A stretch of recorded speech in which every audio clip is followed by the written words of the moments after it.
launching futures with CTE. The Aerospace Aircraft Assembly Program at Eau Gallie High School. For the last 4 years, we're at 100% placement.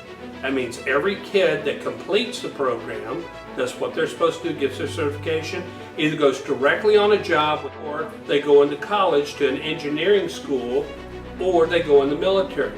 My name is Kira Parker. I'm a mechanical technician on the Orion space capsule. The CTE program at Eau Gallie High School prepared me for the role I currently have by kind of bridging that gap between high school and college, and then giving me those skills to be able to go into the workforce early.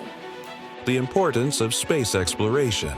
I already built one set of cabinets that's used on the Dragon capsules, on the Dragon spacecraft, that takes the food and supplies up to the International Space Station. This right here is the prototype wheel from NASA for the moon mining machine. The purpose of that mining machine is it mines the regulus, the dirt. They burn the dirt, there's oxygen in the dirt, and that's where the astronauts will get the oxygen that they will breathe on the moon.